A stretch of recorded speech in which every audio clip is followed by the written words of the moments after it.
Hello students, आज जो हम वर्कशीट करने वाले हैं वो आपके सिविक्स के चैप्टर समानता से रिलेटेड है। आप इस डेट को नहीं देखेंगे क्योंकि वर्कशीट का काम जो है 2022 के 22-23 वाले सेशन में भी हमें करना है। पुरानी वर्कशीट है पर न्यू सेशन में भी हमें ये वर्कशीट करनी है। तो सबसे पहले जो आपको फ़ोटो दी हुई है ये डॉक्टर भीमराव अंबेडकर की फ़ोटो दी हुई है, जिन्हें भारतीय संविधान का जनक या पिता कहा जाता है। इन्होंने कहा था कि अपने आत्मसम्मान को दांव पर लगाकर जीवित रहना अशोभनीय है। मतलब अगर आपके अंदर सेल्फ रिस्पेक्ट नहीं है तो आपका जीवन ना के बराबर है। आत्मसम्मान जीवन का सबसे जरूरी हिस्सा है, यानी कि इंसान में सबसे पहले सेल्फ रिस्पेक्ट होना बहुत जरूरी है।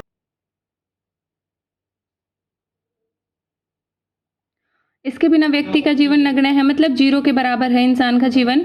आत्मसम्मान के साथ जीवन बिताने के लिए व्यक्ति को कठिनाइयों पर विजय प्राप्त करनी आवश्यक होती है। देखिए, अगर आप सेल्फ रिस्पेक्ट वाली लाइफ जीना चाहते हैं तो आपको लाइफ में बहुत सारे ऐसे इंसान मिलेंगे जो आपका विरोध करेंगे। तो जो व्यक्ति आत्मसम्मान के साथ जीना चाहता है उसका जीवन हमेशा कठिनाई और निरंतर संघर्षों से भरा होता है, क्योंकि भीमराव अंबेडकर कहते हैं और आप सबको पता भी है कि मनुष्य नाशवान है। मतलब एक दिन हर इंसान की डेथ हो जानी है, एक दिन हर इंसान को मरना ही है। तो हमें ऐसा जीवन जीना चाहिए, हमें ऐसा संकल्प लेना चाहिए कि हम ऐसा जीवन जीएंगे जिसके लिए हम आत्मसम्मान के लिए, दूसरे लोगों के अंदर भी आत्मसम्मान विकसित करने के लिए और अपने जीवन को पहले से बेहतर बनाने के लिए हम हमेशा काम करते रहेंगे। क्योंकि आत्मसम्मान रहित जीवन जीने से अधिक अशोभनीय बात दुनिया में और कोई नहीं है। कहने का मतलब यह है कि इंसान के अंदर सेल्फ रिस्पेक्ट होना बहुत ही जरूरी है। नेक्स्ट है कि हमारे संविधान में क्या प्रावधान किए गए हैं जिससे लोगों के अंदर सेल्फ रिस्पेक्ट आ सके, लोगों को समानता मिल सके।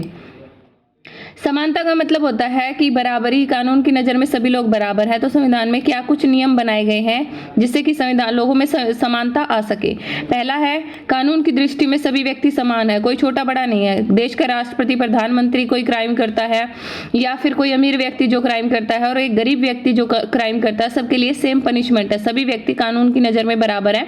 ऐसा नहीं है कि किसी व्यक्ति के लिए अलग से कानून बने हुए हैं। जबकि अगर हम अपने प्राचीन भारत की बात करें तो प्राचीन भारत में कास्ट के अकॉर्डिंग लोगों को पनिशमेंट दी जाती थी। सेम जो है क्राइम के लिए अलग अलग कास्ट के लोगों को अलग अलग पनिशमेंट दी जाती थी, जिसमें कि ऊंची जाति के लोगों को कम पनिशमेंट दी जाती थी और नीची जाति के लोगों को ज़्यादा पनिशमेंट दी जाती थी। लेकिन आज ऐसा नहीं है हमारे देश में। सेकेंड पॉइंट है, किसी भी व्यक्ति के साथ उसके धर्म, जाति, वंश, जन्म स्थान या लिंग के आधार पर कोई भेदभाव नहीं किया जाएगा। अगर कोई व्यक्ति इस तरह का काम करता है तो उसके खिलाफ कानूनी कार्रवाई की जा सकती है। सभी व्यक्तियों को सार्वजनिक स्थलों का उपयोग करने की पूरी आज़ादी है। सार्वजनिक स्थल का मतलब होता है कि कोई भी ऐसी जगह जो सरकारी होती है, जैसे मान लो सरकारी स्कूल है, सरकारी हॉस्पिटल है, पार्क है, सड़क है और परिवहन के सरकारी साधन है। तो यहाँ पे क्या है, हम किसी व्यक्ति को ऐसे मना नहीं कर सकते कि आप जो है अलग जाति, धर्म, भाषा, लिंग के हो तो आप जो है इस चीज़ का इस्तेमाल नहीं कर सकते हो। और सबसे इम्पोर्टेंट है अस्पृश्यता का उन्मूलन। अस्पृश्यता का मतलब होता है छुआछूत। तो प्राचीन भारत में ये जो छुआछूत है ये एक बहुत बड़े लेवल पर चला हुआ था। लोग जो है ऊंची नीची जाति में इतना भेदभाव करते थे कि दूसरे लोगों को छूना भी वो पाप समझते थे। तो वो चीज़ आज बिल्कुल हमारे देश से खत्म कर दी गई है। हम किसी व्यक्ति को उसकी जाति, धर्म, भाषा या लिंग या जन्म स्थान के आधार पर ये नहीं कह सकते कि आप छूने के लायक नहीं है, आप हमसे दूर रहो। अगर कोई व्यक्ति इस तरह का बर्ताव करता है तो उसके खिलाफ कानूनी कार्रवाई है। और ऐसी व्यवस्था में हम सीधा सुप्रीम कोर्ट जा सकते हैं। बाकी चीज़ों के लिए तो क्या होता है कि हम पहले जिला अदालत जाते हैं, फिर हम हाई कोर्ट जाते हैं, फिर हमारा केस सुप्रीम कोर्ट जाता है। लेकिन अगर किसी व्यक्ति के साथ उसके मौलिक अधिकारों के साथ छेड़छाड़ होती है, उसके साथ जाति, धर्म, भाषा, लिंग आदि के साथ कोई भेदभाव होता तो वो सीधा सुप्रीम कोर्ट जा सकता है। नेक्स्ट है, शासन ने संविधान द्वारा मान्य किए गए समानता के अधिकार को दो तरह से लागू किया गया। जो समानता के लिए जो अधिकार है वो दो तरह से लागू किए गए। पहला तो ये है कि संविधान में कानून दिए गए हैं ऑलरेडी। दूसरा है, सरकार टाइम टाइम पर योजनाएं बनाती है, जैसे मिड डे मील योजना है, लड़कियों को पढ़ाने से रिलेटेड योजनाएं हैं, महिलाओं को अनेक प्रकार के अधिकार दिए गए हैं। जैसे बात करें 2005 से पहले महिलाओं को प्रॉपर्टी में राइट नहीं होता था। तो सुविधाहीन समाजों की मदद करके जो पीछे रह गए हैं, जो हमारे समाज में जो महिलाएं हैं और कुछ जातियां ऐसी हैं जो बाकी जातियों से पीछे रह गए हैं, उन्हें बराबरी दिलाने के लिए उनको कुछ विशेष अधिकार दिए जाते हैं। भारत में ऐसे अनेक कानून हैं जो व्यक्ति के समान व्यवहार प्राप्त करने के लिए अनेक अधिकारों की रक्षा करते हैं। कानून के साथ साथ सरकार ने उन समुदायों जिनके साथ सैकड़ों वर्षों तक जो प्राचीन भारत में जो असमानता का व्यवहार हुआ था, उनका जीवन, क्योंकि वो हमसे बहुत पीछे रह गए हैं, तो उनके जीवन को सुधारने के लिए सरकार ने अनेक प्रकार के कार्यक्रम चलाए हैं, अनेक प्रकार की योजनाएं लागू की हैं। ये योजनाएं यह सुनिश्चित करने के लिए चलाई जाती हैं कि जिन लोगों को पहले अवसर नहीं मिले थे, जो हमसे पीछे छूट गए थे, उनको समान अवसर मिल सके, अधिक अवसर मिल सके और वो हमारे बराबर आ सके। सरकार की इन्हीं का योजनाओं में से एक है मिड डे मील, दोपहर का भोजन, जिसको मध्याह्न भोजन योजना कहा जाता है। इस कार्यक्रम के अंतर्गत सरकारी प्राथमिक स्कूलों के बच्चों को दोपहर का भोजन स्कूलों में दिया जाता है। यह योजना सबसे पहले भारत के तमिलनाडु राज्य से शुरू हुई थी और फिर उसके बाद 2001 में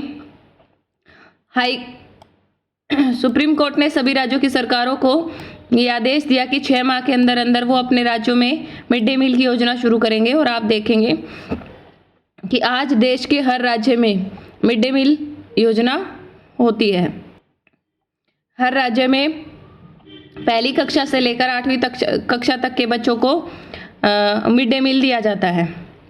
इस कार्यक्रम से काफ़ी सकारात्मक प्रभाव हुए हैं, मतलब काफ़ी अच्छे इसके रिजल्ट निकले हैं। जैसे दोपहर का भोजन मिलने के कारण जो गरीब बच्चे थे वो अब ज़्यादा स्कूल आने लगे हैं, क्योंकि उनको एक अच्छा भोजन स्कूल में मिल रहा है। नियमित रूप से स्कूल में जाना शुरू कर दिया है, मतलब पहले वो छुट्टी कर लेते थे, लेकिन अब वो छुट्टी नहीं करते हैं, चाहे खाने के लालच में लगा लो, चाहे किसी भी लालच में। शिक्षक बताते हैं कि पहले बच्चे खाना खाने घर जाते थे तो बहुत सारे बच्चे तो ऐसे थे वापस स्कूल लौटते ही नहीं थे, लेकिन अब उनको स्कूल में ही खाना मिल जाता है तो उनको घर जाने की ज़रूरत ही नहीं पड़ती। इससे उनकी उपस्थिति में, उनके अटेंडेंस में भी सुधार आया है। इस कार्यक्रम से जातिगत पूर्वाग्रहों को कम करने में भी सहायता मिली है। मतलब क्या है कि अगर लोग अपने घर से खाना लेकर आते हैं तो अलग अलग बैठ के खाते हैं बच्चे, तो उनके अंदर जो जाति वाली फीलिंग है वो लगभग रहती है, तो वो जो जातिगत भावना वो भी कम हो सके। तो उसके लिए क्या है, सभी बच्चे जब एक साथ एक जगह बैठकर एक जैसा खाना खाएंगे तो उनके अंदर एकता की भावना भी पैदा होगी और जातिगत पूर्वाग्रहों को कम करने में मदद मिलेगी। यद्यपि लोग यह जानते हैं कि भेदभाव कानून के विरुद्ध है, फिर भी कुछ लोग जो है जाति, धर्म, दिव्यांगता मतलब जो विकलांग लोग होते हैं, हैंडीकैप, आर्थिक स्थिति और लिंग के आधार पर आज भी लोग जो है असमानता का व्यवहार करते हैं। वर्तमान दृष्टिकोण को बदलना तभी संभव है जब लोग यह विश्वास करने लगे कि कोई किसी से कम नहीं है, सभी के साथ सम्मानजनक व्यवहार करना चाहिए। प्रजातंत्रीय यानी कि प्रजातंत्र मतलब लोकतंत्रीय समाज में समानता स्थापित करने के लिए हमें निरंतर संघर्ष करने की ज़रूरत है और विभिन्न व्यक्तियों और विभिन्न समाजों का इसके लिए ज़रूरी है। चलिए अब इसके क्वेश्चन आंसर देखते हैं। पहला क्वेश्चन है, समानता के लिए भारतीय संविधान में किए गए प्रावधानों का उल्लेख कीजिए। इसका जो ये आंसर है, ये वाला, समानता स्थापित करने के लिए भारतीय संविधान के जो प्रावधान है, ये चारों पॉइंट्स इसका आंसर है पहले क्वेश्चन का, कि कानून की दृष्टि में सभी व्यक्ति समान हैं, किसी के साथ जाति, धर्म, भाषा, लिंग के आधार पर भेदभाव नहीं होना चाहिए, सभी व्यक्ति सार्वजनिक स्थलों का उपयोग कर सकते हैं और अस्पृश्यता गैर कानूनी है जिसका कि उन्मूलन कर दिया गया है। सेकेंड क्वेश्चन है, मध्याह्न भोजन योजना मिड डे मील किस प्रकार समानता लाने में सहायक सिद्ध हुई है, ये आपको वर्णन करना है। तो इसका आंसर देख लेते हैं। मिड डे मील के फ़ायदे क्या हैं। कुछ बच्चे सुबह खाली पेट आ जाते थे, उनको स्कूल में भोजन मिल सके। सभी बच्चे जब एक जैसा भोजन खाएंगे तो उनके अंदर जातिगत भावना कम होगी और उनके अंदर एकता और समानता की भावना आएगी, क्योंकि सभी लोग सभी बच्चे एक साथ एक जगह बैठकर एक जैसा खाना खाएंगे। सभी बच्चों को पौष्टिक खाना मिल सके और इस योजना के तहत अनेक महिलाओं को भी रोजगार मिला है। महिलाओं को रोजगार कैसे मिला है कि जो इतना खाना जो बनाया जाता है वो खाना पकाने का कुछ महिलाएं खाना बनाने में लगी हुई है और कुछ महिलाएं स्कूलों में खाना बांटने का काम करती है, तो इसके तहत अनेक महिलाओं को रोजगार भी प्राप्त हुआ है। नेक्स्ट क्वेश्चन है, समाज में समानता स्थापित करने के लिए आप क्या कर सकते हैं, आप उपाय बताइए। इसका आंसर देखते हैं। हाशिया वर्ग मतलब जिनके साथ जातिगत असमानता हमारे प्राचीन समाज से होती हुई आई, जिनको कि आज हम SC ST OBC कहते हैं, तो उनको ज़्यादा अवसर देने चाहिए, उनको बाकी लोगों से ज़्यादा अवसर प्रदान करना चाहिए, तभी तो वो आगे आएंगे। समाज के लोगों में चेतना की जागृति, मतलब लोगों को समझाना चाहिए कि सभी व्यक्ति समान है, सबके साथ समान व्यवहार करना चाहिए।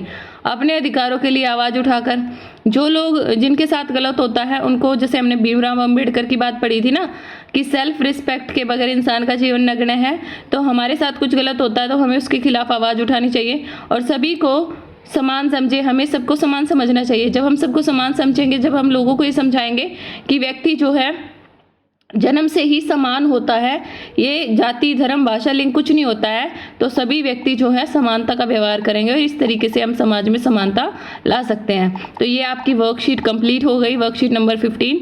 कल हम वर्कशीट नंबर 16 करेंगे। आपको वर्कशीट कैसी लगी मुझे कमेंट करके बताएं और वीडियो को लाइक करना ना भूलें और चैनल को सब्सक्राइब करना ना भूलें। Thank you.